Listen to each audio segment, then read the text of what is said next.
हे दोस्तों, आज हम बात करने वाले हैं पैसे कमाने के उस तरीके के बारे में जिससे कई लोग करोड़पति बने हैं। और हाँ, पहले ही कह रहा हूँ कि ये वीडियो पूरी देखना, क्योंकि जो इस वीडियो में हम देखने वाले हैं वो शायद आपका पैसे के लिए नज़रिया ही बदल के रख दे।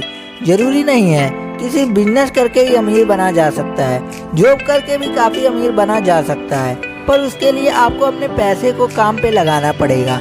अब आप सोच रहे होंगे कि शायद मैं शेयर मार्केट के बारे में बात कर रहा हूँ। शेयर मार्केट नहीं, रियल एस्टेट। आप में से बहुत से लोग सोच रहे होंगे कि रियल एस्टेट तो इतना अच्छा रिटर्न नहीं दे रहा, तो मैं शेयर मार्केट की जगह रियल एस्टेट को इतनी इम्पोर्टेंस क्यों दे रहा हूँ। रीज़न है रेंटल इनकम।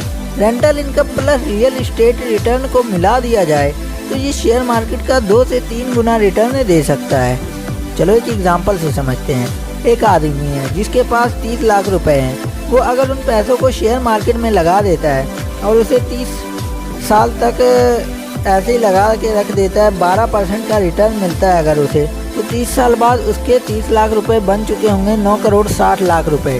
वाह, $1 मिलियन क्रॉस हो गया। ये है कंपाउंडिंग की पावर। अब आप लोग सोच रहे होंगे कि मैं पहले रियल एस्टेट की तारीफ कर रहा था, अब शेयर मार्केट की तारीफ कर रहा हूँ। वो क्या है ना कि जो तारीफ के लायक हो उसकी तारीफ कर देनी चाहिए। और वैसे अगर आपने अभी तक वीडियो को लाइक और चैनल को सब्सक्राइब नहीं किया है तो कर लीजिए, इसके कौन सा पैसे लगते हैं। तो अब बात करते हैं रियल एस्टेट के बारे में। अगर उस आदमी ने अपने 30 लाख रुपए शेयर मार्केट में नहीं लगाए होते और उसका यूज़ करके अपना रेंट का बिजनेस क्रिएट किया होता तो 30 साल बाद उसके 30 लाख बन जाते करीबन 19 करोड़ 20 लाख रुपए। सरप्राइज सरप्राइज सरप्राइज, क्या हुआ, दिमाग घूम गया। शेयर मार्केट के केस में बना था 9 करोड़ 60 लाख रुपए, जो कि 30 लाख का 32 गुना है। बट रेंटल बिजनेस में बना 19 करोड़ 20 लाख रुपए, जो कि 30 लाख का 64 गुना है, मतलब शेयर मार्केट का डबल रिटर्न। बट ये हुआ कैसे? मैंने तो बस आपको सीधा रिटर्न बता दिया। तो चलो पूरा प्रोसेस समझते हैं। बट उससे पहले एक बात का ध्यान रखना बहुत इम्पोर्टेंट है, जो कि है लोकेशन। आपको ऐसी लोकेशन सिलेक्ट करनी है जहाँ पर प्लॉट सस्ता हो और लोग रेंट ज़्यादा देने के लिए तैयार हों। तो मैं इस वीडियो में बात करने वाला हूँ इंडस्ट्रियल साइड के बारे में।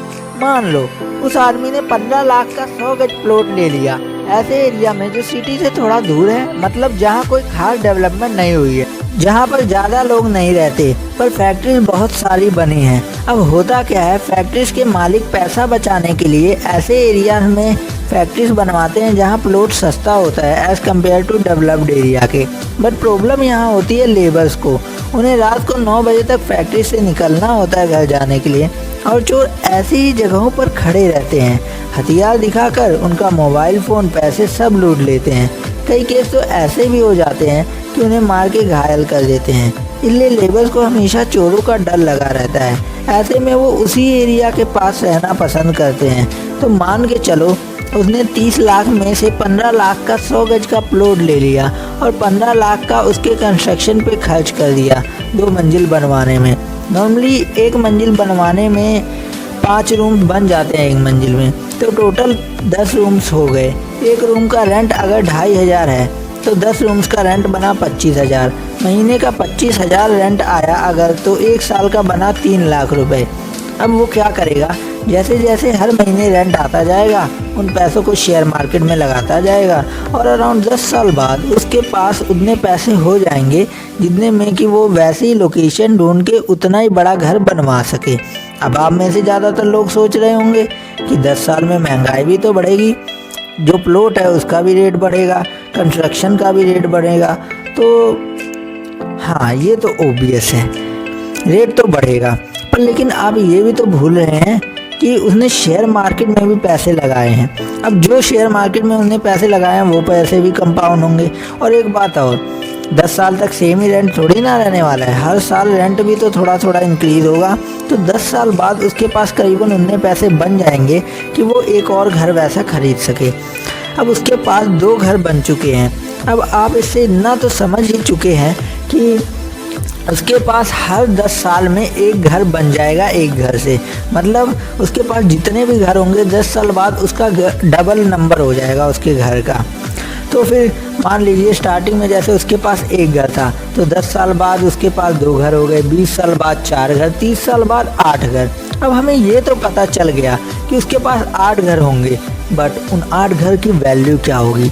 तो मान के चलो कि नहीं कुछ तो एक घर की कीमत जैसे 7% से बढ़ जाती है हर साल, तो 72 वाले रूल के हिसाब से अराउंड 10 साल में घर की कीमत डबल हो जाएगी। अब जिसे 72 वाला रूल नहीं पता, वो मेरी शॉर्ट वीडियो जो चैनल पे अपलोड है title how to double your money देख सकता है। तो हर 10 साल में अगर घर की कीमत डबल होती है तो स्टार्टिंग में घर की कीमत थी 30 लाख, 10 साल बाद हो गई 60 लाख, 20 साल बाद हो गई 1 करोड़ 20 लाख और 30 साल बाद हो गई 2 करोड़ 40 लाख। अब टोटल 8 घर, तो total 2 crore 40 lakh into 8 is equal to 19 crore 20 lakh रुपए, जो कि शेयर मार्केट के रिटर्न का डबल है। तो अब आप में से कई लोगों को ये डाउट होगा मेंटेनेंस को लेके। नॉर्मली मेंटेनेंस का कोई खास खर्चा नहीं होता है, बस साल में 1-2 बार पानी की टोटी खराब हो जाती है या साल 2 साल में मोटर खराब हो गया, तो ज़्यादा से ज़्यादा साल का 1000-1500 रुपये खर्चा बैठ जाता है। तो काफ़ी लोगों को ये लग रहा होगा कि लोकेशन सिलेक्ट करना भी मुश्किल काम है, कई जगहों पर जाकर लोकेशन देखना पड़ेगा, इतना आसान थोड़ी है ये सब। तो उन लोगों को मैं बता दूं कि एक अच्छा शेयर सिलेक्ट करना एक अच्छी लोकेशन सिलेक्ट करने से ज़्यादा मुश्किल काम है।